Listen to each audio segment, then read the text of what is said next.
సంపూర్ణ కార్తీక మహాపురాణము అష్టాదశాధ్యాయము. అంగీరసుడు చెప్పింది విన్న ఉద్భూత పురుషుడు కర్మయోగాన్ని గురించి ప్రశ్నించడంతో అంగీరసుడు ఇలా చెప్తున్నాడు. చక్కటి విషయాన్ని అడిగావు, శ్రద్ధగా విను.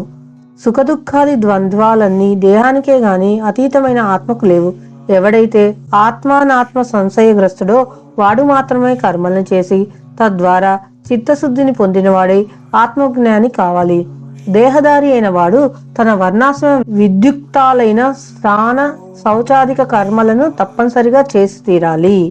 ఓ మునిచంద్ర, మీ దర్శనం వల్ల దండునైతిని, సంశయములు తీరినట్లు జ్ఞానోపదేశం చేసిరి. నేటి నుండి మీ శిష్యుణ్ణైతిని. తండ్రి, గురువు, అన్న, దైవము సమస్తము మీరే. నా పూర్వపుణ్య ఫలితం వల్లనే కదా మీ బోటి పుణ్యపురుషుల సాంగత్యం తటిస్తించెను. లేనిచో నేను మహాపాపినై ఈ మహారణ్యంలో ఒక మొద్దుబారిన చెట్టుగా ఉండగా తమ కృప వల్లనే నాకు మోక్షం కలిగింది. మీ దర్శన భాగ్యం లేని ఎడల ఈ కీకారణ్యంలో తరతరాలుగా చెట్టు రూపణం ఉండవలసి వచ్చేది కదా.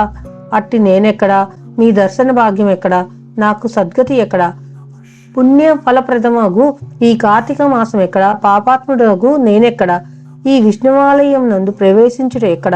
ఇవి అన్నీయును దైవికమగు ఘటనలను తప్ప మరొకటి కాదు. కాన నన్ను తమ శిష్యునిగా పరిగ్రహించి సత్కర్మలను మానవుడు ఎట్లు అనుసరించవలయునో దాని ఫలమెట్టిదో విశదీకరింపుడు అని ప్రార్థించెను. ఓ ధనలోబా, నీవడిగిన ప్రశ్నలన్నీయు మంచివే. అవి అందరికీ ఉపయోగార్థమైనటివి కాన వివరించెదను. శ్రద్ధగా ఆలకింపుము.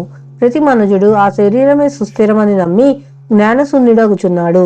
ఈ భేదం శరీరముకే కాని ఆత్మకు లేదు. అట్టి ఆత్మజ్ఞానం కలుగుటకే సత్కర్మలు చేయవలనని సకల శాస్త్రములు ఘోషించుచున్నవి. సత్కర్మలను ఆచరించి వాటి ఫలం పరమేశ్వర అర్పితమనరించిన జ్ఞానం కలుగును. మానవుడు ఏ జాతి వాడో ఎటువంటి కర్మలు ఆచరించవలనో తెలుసుకొని అటువంటివి ఆచరించవలను. బ్రాహ్మణుడు అరుణోదయ స్నానం చేయక సత్కర్మలను ఆచరించినను వ్యర్థమగును. అట్లనే కార్తీక మాసం నందు సూర్యభగవానుడు తులారాశిలో ప్రవేశించుచుండగా, వైశాఖ మాసంలో సూర్యుడు మేషరాశిలో ప్రవేశించుచుండగా, మాఘమాసంలో సూర్యుడు మకర రాశి ఎందుండగా, అనగా ఈ 3 మాసములు ఎందైనా తప్పక నదిలో ప్రాతకాలం స్నానం చేయవలను. అటులు స్నానములు ఆచరించి దేవార్చన చేసినలా తప్పక వైకుంఠ ప్రాప్తి కలుగును. సూర్యచంద్ర గ్రహణ సమయములందును తదితర పుణ్యదినముల ఎందును స్నానం చేయవచ్చును. ప్రాతకాలంలో స్నానం చేసిన మనుషుడు సంధ్యావందనము, సూర్య నమస్కారములు చేయవలను. అట్లు ఆచరించని వాడు కర్మభ్రష్టుడగును. కార్తీక మాసం నందు అరుణోదయ స్నానం ఆచరించిన వారికి చతుర్విధ పురుషార్థములు సిద్ధించును. కార్తీక మాసంతో సమానమైన మాసము, వేదంతో సరితూగు శాస్త్రము, గంగా గోదావరి నదులకు సమానమైన తీర్థములు, బ్రాహ్మణులకు సమానమైన జాతియు, వారితో సరితూగు సుఖమును, ధర్మంతో సమానమైన మిత్రుడును, శ్రీహరితో సమానమైన దేవుడును లేదని తెలుసుకునుడు.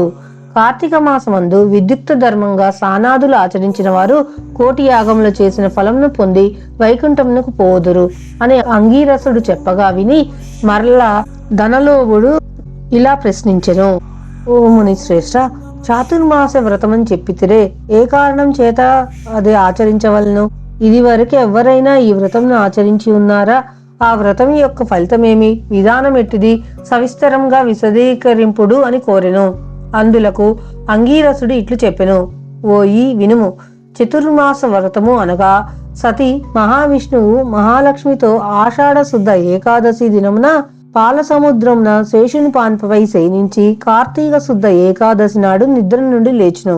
ఆ 4 మాసములకే చాతుర్మాస్యమని పేరు. అనగా ఆషాఢ శుద్ధ ఏకాదశి శయన ఏకాదశి అనియు, కార్తీక శుద్ధ ఏకాదశి ఉత్తాన ఏకాదశి అనియు, ఈ వ్రతమునకు చాతుర్మాస వ్రతమనియు పేరు. ఈ 4 మాసములలో శ్రీహరి ప్రీతి కొరకు స్నాన, దాన, జప, తపాది సత్కార్యాలు చేసించో పుణ్య ఫలము కలుగును. ఈ సంగతి శ్రీ మహావిష్ణువు వల్ల తెలుసుకొంటిని కాన ఆ సంగతులు నీకు తెలియజేయుచున్నాను. తొల్లి కృతయుగంబైన వైకుంఠమందు గరుడ గంధర్వాది దేవతల చేత వేదముల చేత సేవించబడుచున్న శ్రీమన్నారాయణుడు లక్ష్మీదేవి సమేతుడై సింహాసనంలో కూర్చుండి ఉండగా ఆ సమయంన నారద మహర్షి వచ్చి పద్మనేత్రుండును, చతుర్బాహుండును, కోటి సూర్య ప్రకాశుండును అగు శ్రీమన్నారాయణునికి నమస్కరించి ముకుళిత హస్తాలతో నిలబడి ఉండెను. అంత శ్రీహరి నారదుని కాంచి ఏమీయూ తెలియని వాని వల్లే మందహాసంతో ఇట్లనెను. నారద, నీవు క్షేమమే కదా? త్రిలోక సంచారివైన నీకు తెలియని విషయములు ఏవీ లేవు.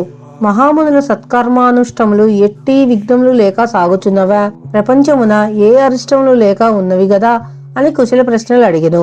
అంత నారదుడు శ్రీహరికి ఆదిలక్ష్మికి నమస్కరించి, ఓ దేవా, ఈ జంగమున నీవెరుగని విషయం ఏమీయూ లేవు. అయినను నన్ను వచింపుమనుటచే విన్నవించుచుంటిని. ప్రపంచమున కొందరు మనుష్యులు మునులు కూడా తమకు విధించిన కర్మలను నిర్వర్తించుట లేదు. వారెట్లు విముక్తులగుదురో ఎరుగలేకున్నాను. కొందరు భుజించకూడదనిన పదార్థములు భుజించుచున్నారు. కొందరు పుణ్యవ్రతములు చేయుచు అవి పూర్తిగాక మునిపై మధ్యలో మానివేయుచున్నారు. కొందరు సదాచారులుగా, మరికొందరు అహంకార సహితులుగా, పరనిందాపరాయణులుగా జీవించుచున్నారు. అట్టి వారిని సత్కృపతలో పుణ్యాత్ములుగా ఉనర్చి రక్షింపుము అని ప్రార్థించెను. జగన్నాటక సూత్రధారుడైన శ్రీమన్నారాయణుడు కలవరపడి లక్ష్మీదేవితో, గరుడ గంధర్వాది దేవతలతో, వేల కొలది మహర్షులున్న భూలోకానికి వచ్చి ముసలి బ్రాహ్మణ రూపంతో ఒంటరిగా తిరుగుచుండెను. ప్రపంచమంతను తన దయావలోకమున వీక్షించి రక్షించుచున్న దామోదరుడు ప్రాణుల భక్తి శ్రద్ధలను పరీక్షించుచుండెను. పుణ్యనదులు, పుణ్యాశ్రమములు తిరుగుచుండెను. ఆ విధంగా తిరుగుచున్న భగవంతుని గాంచి కొందరి ముసలివాడని ఎగతాళి చేయుచుండ్రి. కొందరు ఈ ముసలివానితో మనకేమి పని అని ఊరుకుండిరి. కొందరు గర్విష్ఠులైరి. మరికొందరు శ్రీహరిని కన్నెత్తి అయినను చూడకుండిరి. వీరందరినీ భక్తవత్సలుడు శ్రీహరిగాంచి వీరిని ఏ విధంగా తరింపజేతునా అని ఆలోచించుచు ముసలి బ్రాహ్మణ రూపంను విడిచి శంఖ చక్ర గదా పద్మ కౌస్తుభ వనమాలాధ్యలం కారితుడై నిజ రూపంను ధరించి లక్ష్మీదేవి తోడను భక్తుల తోడను మునిజన ప్రీతికరమగు నైమిసారణ్యమునకు వెడలెను. ఆ వనమునందు తపస్సు చేసుకొనుచున్న మునిపుంగవులు స్వయంగా తమ ఆశ్రములకు అరుదించిన సచ్చిదానంద స్వరూపుడగు శ్రీమన్నారాయణుని దర్శించి భక్తి శ్రద్ధతో ప్రణమిల్లి అంజలి ఘటించి ఆదిదైవములగు ఆ లక్ష్మీనారాయణులను ఇట్లు స్తోత్రం గావించిరి. శాంతాకారం భుజగశయనం పద్మనాభం సురేశం విశ్వాకారం గగన సదృశం మేఘవర్ణం శుభాంగం లక్ష్మీకాంతం కమలనయనం యోగి ఉద్యాన గమ్యం వందే విష్ణుం భవభయహరం సర్వలోకైకనాథం లక్ష్మీం క్షీర సముద్ర రాజస్తనయం శ్రీరంగధామేశ్వరీం దాసీభూత సమస్త దేవవంతం లోకైక దీపాంకురం శ్రీమన్మంద కటాక్ష లబ్ధ వివద్ బ్రహ్మేంద్ర గంగాధరం త్వాం త్రైలోక కుటుంబినీం సర్జాం వందే ముకుంద ప్రియం అని స్తుతించిరి. 18వ అధ్యాయము పారాయణం సమాప్తం. 18వ అధ్యాయం సమాప్తం.